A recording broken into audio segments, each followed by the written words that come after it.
Road to nowhere. I was only trying to avoid traffic. The GPS blinked, glitched, and rerouted me down an unnamed side road. Just a detour, I thought. 10 minutes off the main highway to cut around the construction. I passed a sign that simply read, "Welcome. No town name. Just chipped white paint on old wood." The air felt heavier as I drove.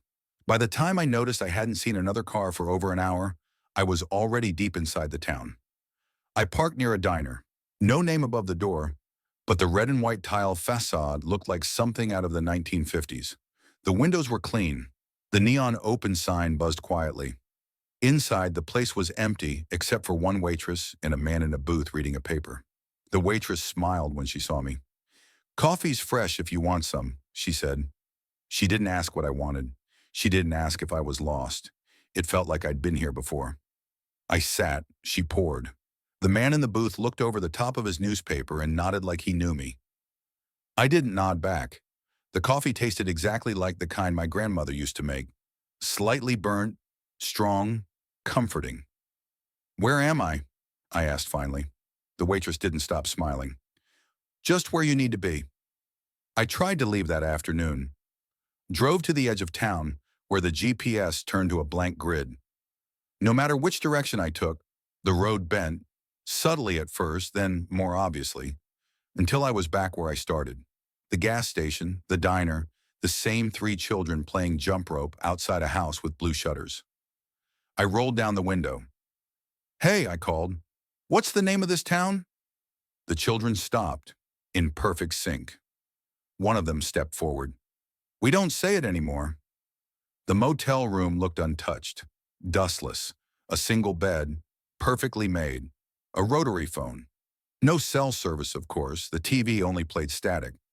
But when I closed my eyes, the static hummed a rhythm I recognized, a lullaby from childhood. I left it on. I dreamed of my old neighborhood, my childhood home. But the windows were bricked up. My parents stood on the porch, smiling. Their mouths didn't move, but I heard them say, "You never really left." I woke up sweating. The rotary phone was off the hook. I hadn't touched it. I found a shop full of antiques, or replicas, or memories. A row of hand mirrors lined the shelf near the back. I picked one up. My reflection blinked before I did. Then it smiled. I didn't. I dropped the mirror. It didn't break. The clerk just watched me and said, "Careful. This place reflects too much." I left without paying. I wrote myself a note that night, left it on the desk by the motel bed. "Try west." Before sunrise in the morning, it was gone. A new note was there instead. It said, "That didn't work." The handwriting was mine. "There's a clock tower in the town square. It doesn't chime. The hands never move." I went there the next day. I didn't decide to. I just ended up standing beneath it, staring up. The center of the town isn't paved, just dirt. A ring of stone benches surrounds the tower. People sit there. They don't talk. They don't move unless you do. I sat. A woman next to me whispered, "Don't ask the time." I asked anyway. The clock struck once, just once, and my ears rang for hours. I found a man living in the back of a barber shop. He called himself Henry. "You're new," he said, "but not the first." He had a map. It was hand-drawn, messy, full of circles and arrows. "I've been trying for years," he said. "It resets, you know, every time someone gets close." "Close to what?" I asked. He smiled. "The reason we're all here." I didn't like his smile. It was too wide, too practiced. "There's a library, enormous. No one ever goes inside." The librarian greeted me by name. I asked how she knew it. She handed me a file. My name on the front. Inside, pages of my handwriting. Journal entries I never wrote. Memories I don't remember living. "You left this," she said. "Before." "Before what?" She just smiled. I walked the edge of the town for 2 days. Through fields, woods, back alleys. It always loops. Until I reached the cemetery. The names on the graves were mine. Variations. Spelled wrong. Old dates. Future dates. I found one freshly dug. No name on the stone. Just my reflection in the polished granite. It blinked. I found a door standing alone in a field. No frame. No hinges. No walls, just a door, weathered wood, brass handle, upright in the middle of tall grass. I walked around it, nothing on the other side, just emptiness. But when I looked through the gap beneath it, I saw pavement. I opened it. Behind it, the gas station. Again. Only now the attendant was me. He looked up, smiled, and said, "You've always worked here." Back at the motel, I let the static play louder. The hum became words. "Don't run. Don't speak. Don't turn left." I turned left. The hallway extended into blackness. Endless. Familiar. Pictures on the walls, but all of them were of me. Different ages. Some I didn't remember.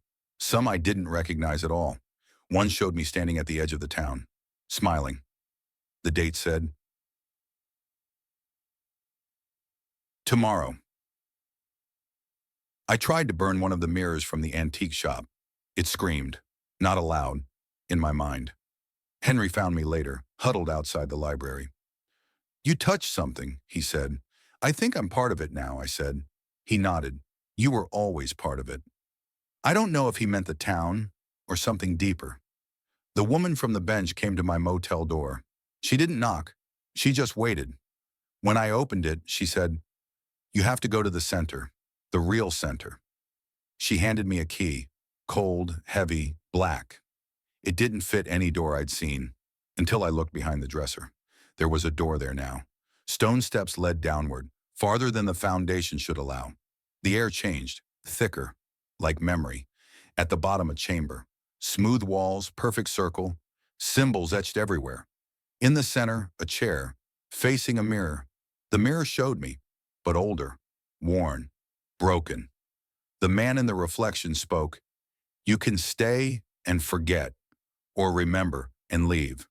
I asked what happens if I leave. He said, "Then someone else comes. Just like you." I stepped closer. He smiled. "Choose." I woke up in my car. Engine off, road empty, GPS blinking, a voice on the radio, recalculating. I looked back. The town was gone. Just forest and sky. I drove. Miles passed. Hours. But every road sign now said the same thing. "Welcome." No name, just chip paint, and in the rearview mirror, my reflection blinked. Before I did,